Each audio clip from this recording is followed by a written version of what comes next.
Bagaimana langkah Gus Muhaimin untuk menaikkan peringkat Indonesia di SGIE?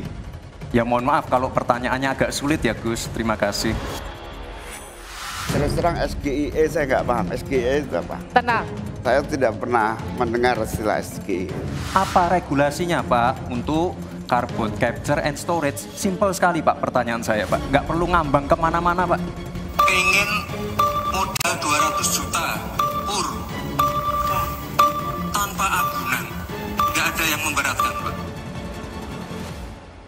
Dan publik nanti akan menilai apakah memang ini format cermat untuk hafalan atau ini format tentang ideologi, gagasan, nilai yang kemudian diwujudkan dalam kebijakan.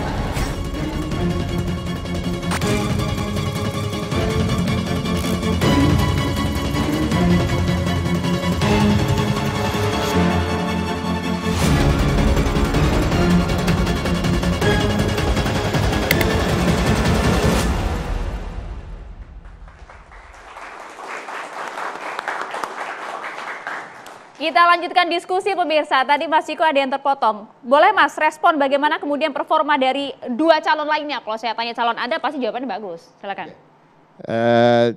Saya justru gini, kalau kita bicara Gus Imin ya, saya berkata pada teman-teman yang justru kita harus waspadai ini kelincahan dan kelihayan Gus Imin ya sebelum memasuki debat ya.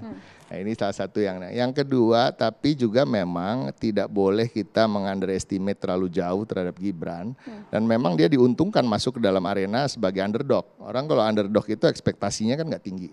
Nah bahwa kalau Gibran tampil biasa aja, dia akan dianggap tampil di atas rata-rata. Apalagi kalau dia tampil dinilai umpamanya 6,5 aja. 6,5 bisa dinilai 9 tuh. Iya kan? Nah kebetulan dia tampil saya rasa di 5,5 kemarin gitu. Tapi 5,5 itu hanya untuk penampilan dan gaya komunikasi. Substansi tetap setengah. 5 Mas, padahal berbagai hasil survei dari performa debat kemarin Gibran nomor 1. Ya kan itu yang menilai awam ya kan, orang-orang yang mungkin tidak mengetahui tentang substansi soal ekonomi dan lain-lain. Kalau kita bicara substansi, jujur aja, saya bisa mengatakan di atas 50% bahkan hingga 70% apa yang disampaikan Gibran itu tidak sesuai dengan kenyataan. Contoh kita konkret. Bicara soal ICOR, dia menyebut dalam angka presentasi, padahal ICOR itu tidak dinilai dengan presentasi melainkan angka satuan. Nah kita menyebut soal hilirisasi digital, bahwa itu term yang betul-betul sesuatu yang dia ciptakan. Karena tidak ada kata-kata hilirisasi digital dan itu dicoba untuk diperbaiki oleh Budiman Sujatmiko di berbagai media setelah itu.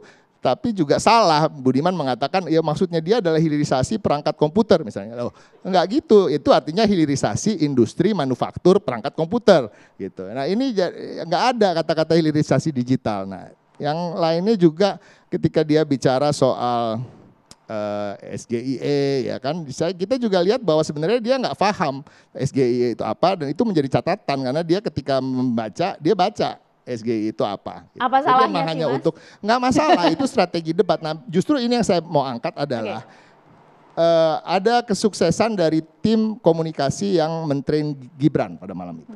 Ya kan dia ingin tampil confident dan itu cukup berhasil.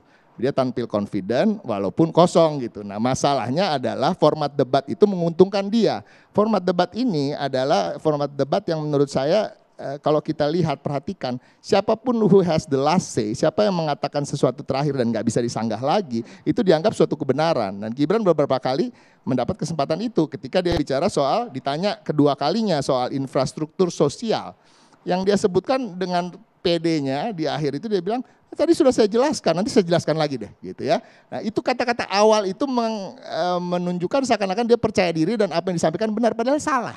Yang dia sampaikan makan gratis itu adalah infrastruktur sosial, padahal bukan. Makan gratis adalah jaring pengaman sosial, sama dengan bansos. Infrastruktur sosial adalah pembangunan sekolah yang berkaitan dengan pendidikan maupun kesehatan dan hal-hal yang menunjang sosial di masyarakat. Nah ini yang masyarakat awam tidak mengetahui dan itulah mereka yang mengikuti survei-survei setelah itu. Gitu. Jadi yang hanya dilihat adalah penampilan dia seakan menguasai panggung. Nah kita kasih angka 8 lah untuk yang training dia. Tapi untuk Gibrannya? Gibrannya 5 tetap di. Jadi kira-kira itu kan pandangan saya dan pandangan dari TPN. Dan tadi saya ulangi lagi bahwa TPN meyakini bahwa Gibran tidak curang, tidak ada yang feeding dia karena itu tadi penampilannya nggak istimewa kok. Oke, itu versi Mas Ciko ya. Kalau Bang Jazilul seperti apa? Sepakat nggak?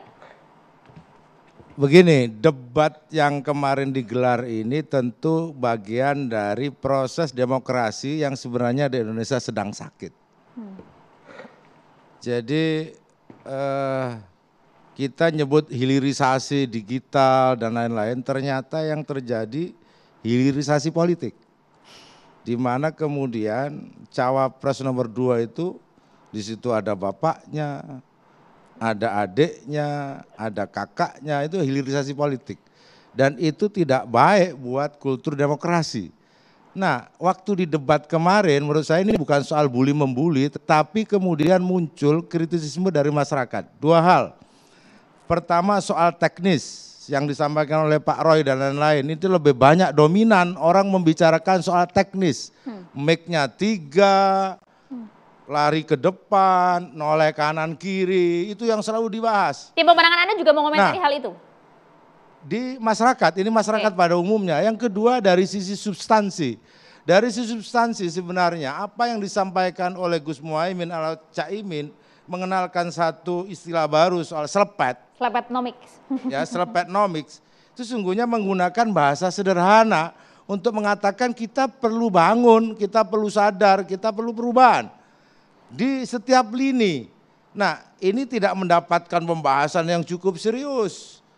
Tetapi yang dibahas justru Pak Roy Suryo yang kemudian menurut saya lebih baik KPU memanggil Pak Roy daripada menuduh, supaya dijelaskan apa yang Pak Roy sampaikan ke publik itu menimbulkan masalah di otak netizen dan anak-anak muda gitu. Apakah mic yang digunakan oleh cawapres anak presiden berbeda dengan cawapres yang bukan anak presiden? Dan kemudian muncul banyak tujuan, termasuk kepada Pak Suryo, Pak Roy, yang disebut sebagai tukang fitnah dan lain-lain.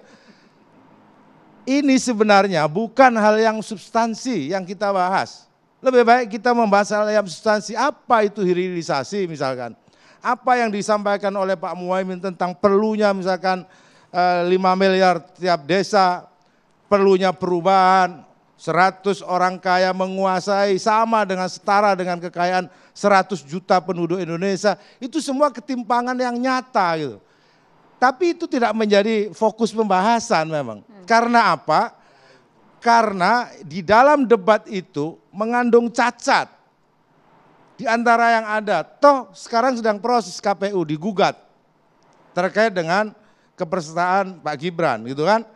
Nah ini menurut saya menjadi soal di publik dan akan menimbulkan terus kecurigaan karena di dalam benak publik dan benak masyarakat Indonesia memang belum pernah terjadi dalam sejarah Indonesia. Ini sebenarnya kecurigaan publik.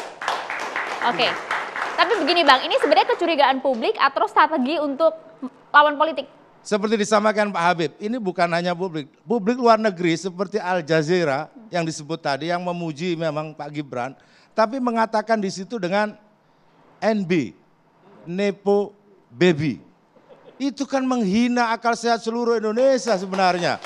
Kenapa itu Al Jazeera menggunakan kata-kata itu? Kenapa itu tidak digugat? Karena itu menghina akal sehat termasuk para budayawan dan Mbak Wiwi orang kampus. Ketika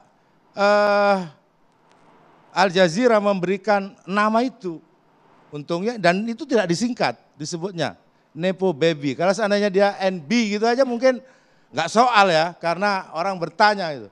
Nah termasuk juga di debat yang dipertanyakan dan teknis soal singkatan dan lain, bagi kami itu soal biasa aja. Dan Pak Mahfud ya sulit juga kalau ditanya soal CCS kan, apa itu?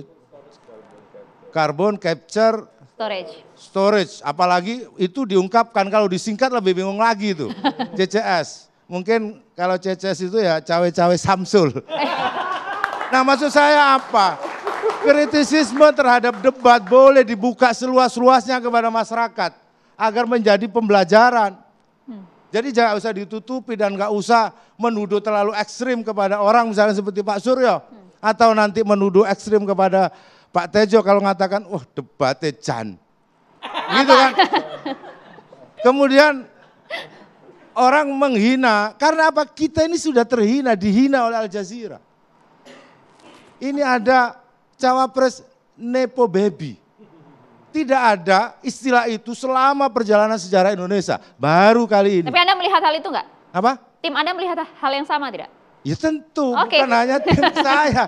Publik Oke, Bang. apalagi Itu tim poinnya, kami itu poinnya. mengusung, Itu poinnya. tim kami mengusung perubahan. Yang itu yang harus diselepet, kata Caimin. Itu yang harus diselepet. Oke, Bang Jazilul. Supaya sadar.